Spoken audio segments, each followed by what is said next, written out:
Mais écoutez, bonjour à toutes et bonjour à tous.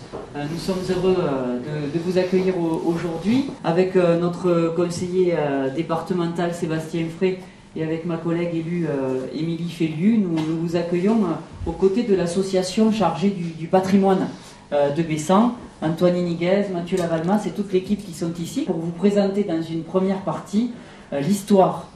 Ensuite, vous allez partir pour une petite visite guidée. Un petit mot de ma part pour vous présenter l'avenir de Bessan et puis le verre de l'amitié tous ensemble. Donc, je suis Mathieu Lavalmas, je suis le président de l'association La Guilde de Bessan, association qui a pour mission d'œuvrer pour le patrimoine bessanais à travers 3 piliers: la préservation, la transmission et la promotion du patrimoine bessanais. Et la promotion, c'est dans le cadre de l'accueil des nouveaux Bessanais notamment, où la municipalité, à travers Stéphane Pépin-Bonnet, nous a fait confiance et nous fait confiance depuis quelques années pour vous accueillir et vous présenter le village que vous avez choisi, et vous avez bien fait, pour venir vivre avec nous.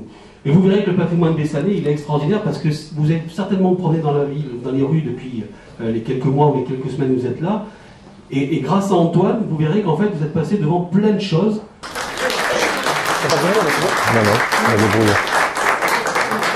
Donc, Bessan, c'est évidemment voilà, une mairie. On est dans une extension de cette mairie. Vous l'avez vu, peut-être, elle est juste à côté.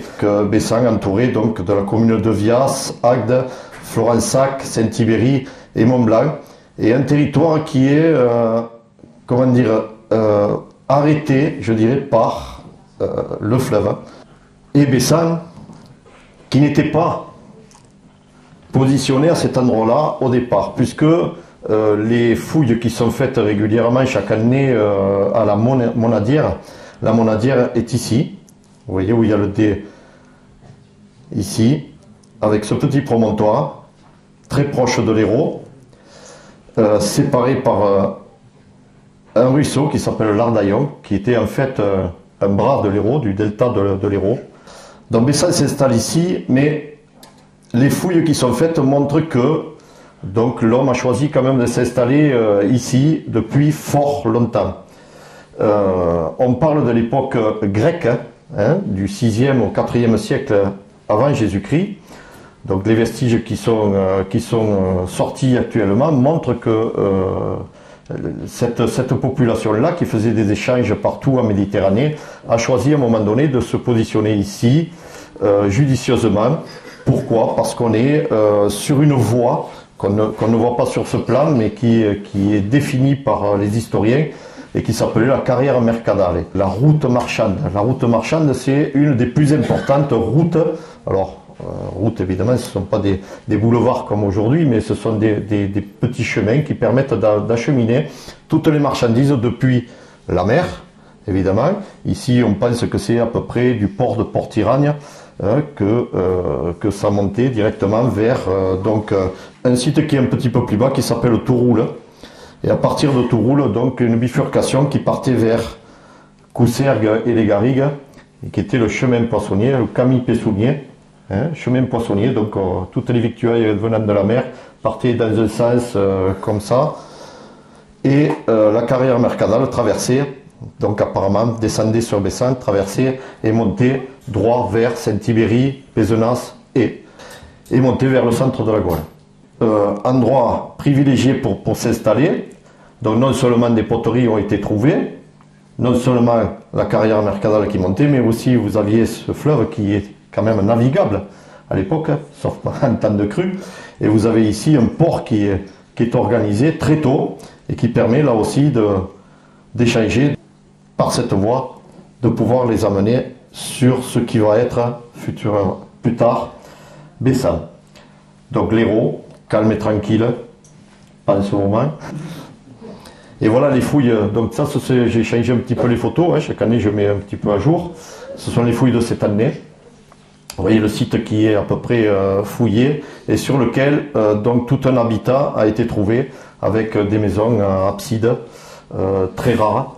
Donc, et qui sont datées, donc, je vous ai dit, entre le 6e et le 4e siècle avant Jésus-Christ, avant notre ère. Donc, ici, une fouille de cette année qui est assez particulière, avec des briques crues, des poteries par ici, des murs encore par là-bas, enfin, pas mal de choses. Et quelque chose de très important, apparemment, un vrai village, déjà, mis en place à cet endroit-là, avec une ancienne entrée qui malheureusement maintenant est cachée par les nouvelles constructions, mais il faut dire que s'il n'y avait pas eu permis de construire, il n'y aurait pas eu de fouilles, et donc pas de possibilité de savoir la richesse de ce passé.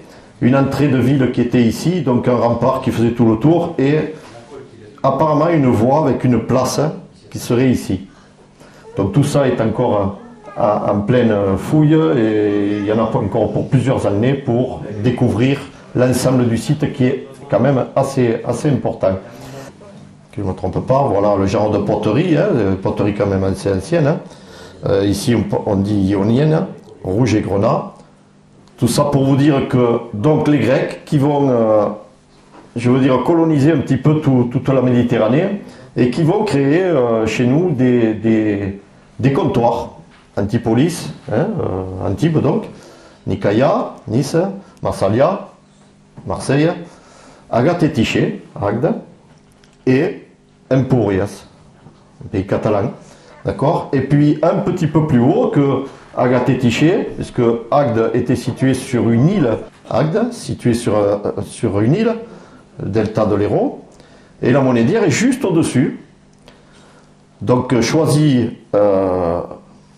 parce que justement on est très proche de la mer à l'époque et qu'on peut très facilement donc faire des échanges. Alors cet habitat grec apparemment il est évidemment quelque part mélangé entre guillemets avec les personnes qui habitent ici, les autochtones qui habitent ici, les indigènes, comme on dit, qui habitent ici. Donc c'est pas du comptoir grec pur comme à Agde ou à Marseille, mais on est mélangé déjà avec une population qui habite déjà ici.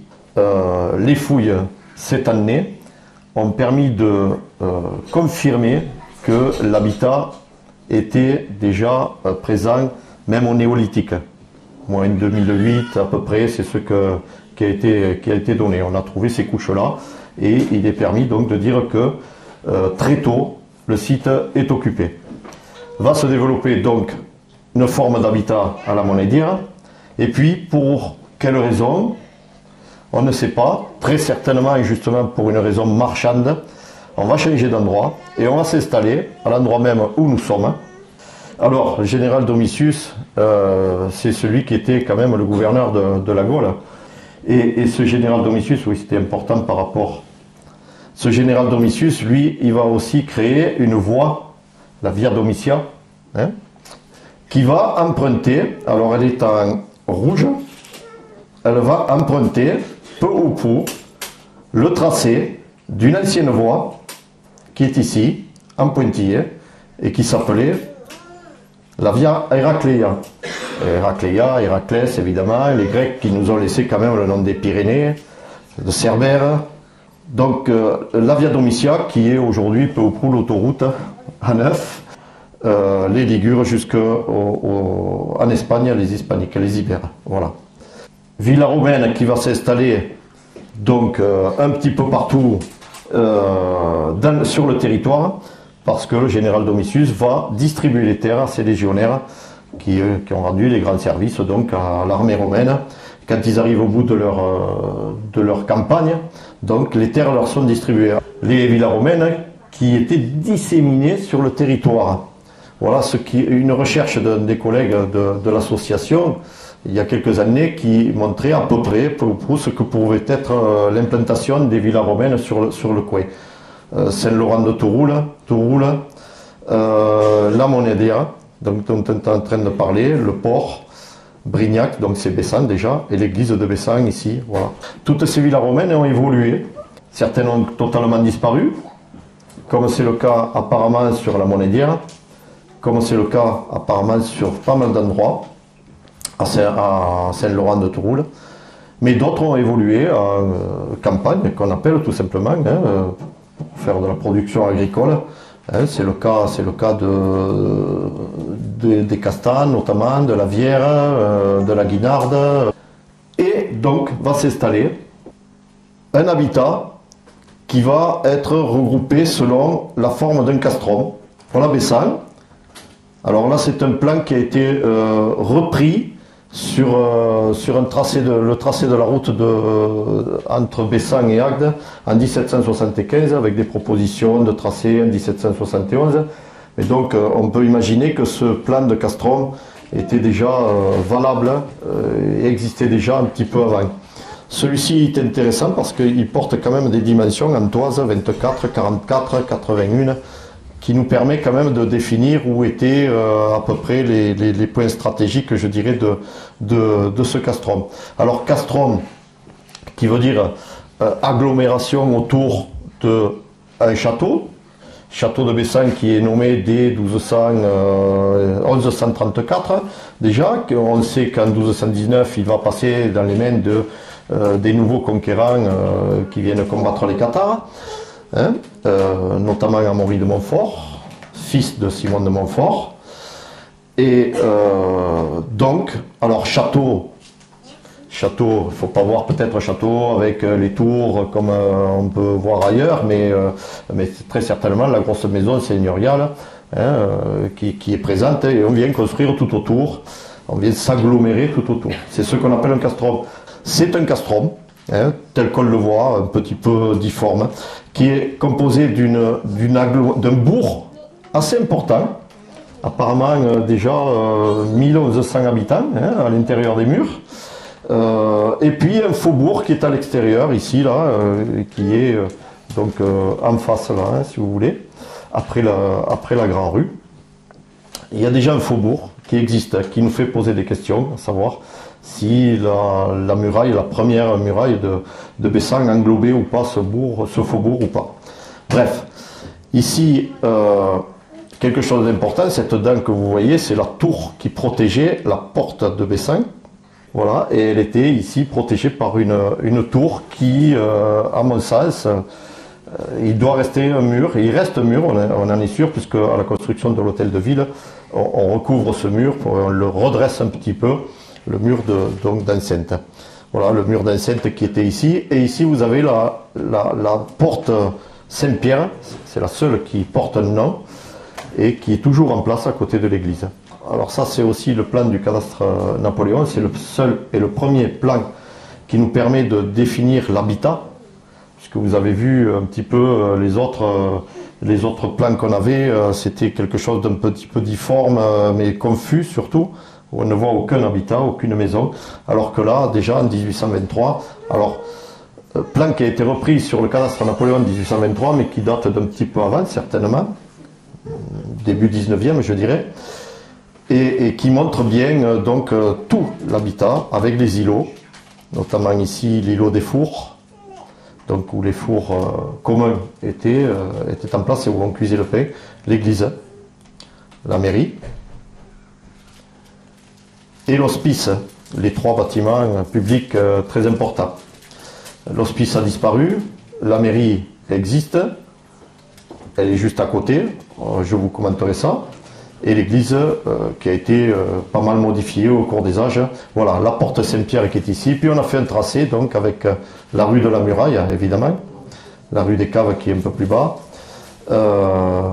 ici les Soleillers qu'on appelle, voilà, ici la Brèche,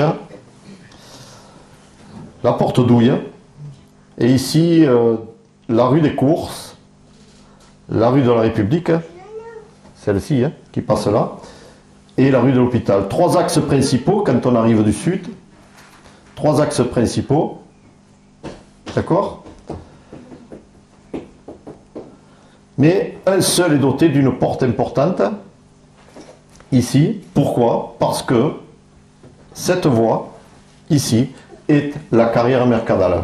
Bessan vient s'installer ici, c'est parce qu'à un moment donné, on décide de se mettre sur la voie importante, celle qui transporte les marchandises, d'y planter donc une agglomération, d'y monter des murailles, d'y mettre des portes et surtout de contrôler les marchandises, puisque bien évidemment il fallait payer pour pouvoir passer.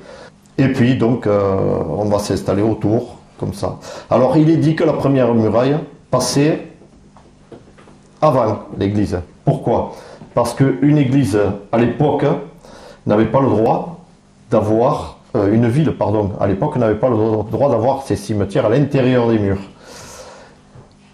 L'église, on sait, pertinemment que l'église de Bessan avait le cimetière des pauvres qui était de ce côté, le cimetière clos qui était à la Clastre, ici, le cimetière donc, qui était protégé à l'intérieur, je dirais, et enfermé derrière l'abside, et ensuite, évidemment, à l'intérieur de l'église, les seigneurs, les nobles et autres qui arrivaient à se faire inhumer à l'intérieur de l'église. Donc, s'il y a des cimetières autour de l'église, ça veut dire que l'église ne peut pas être dans les murs. Ce qui veut dire que, normalement, une première enceinte devait passer, donc, et laisser l'église à l'extérieur. Beaucoup d'exemples, donc, en Languedoc et notamment dans l'Hérault, d'églises qui sont en dehors des murs, hein, au tout début. Ensuite, alors, on estime que c'est en 1300, les murs de Bessan se construisent, on le sait, à peu près au XIe siècle, 1050-1100. Et on a des factures que les consuls de Bessan vont payer des pierres qu'ils ont achetées pour pouvoir construire la muraille, ou reconstruire la muraille. Et on pense que c'est à cette époque-là, donc en 1300 et quelques, qu'on va tracer qu'on va monter ce mur avec ce nouveau tracé pour englober l'église à l'intérieur des murs. Je vous invite maintenant à aller faire la promenade et vous expliquer tout ce que je viens de vous dire un petit peu sur Bessan.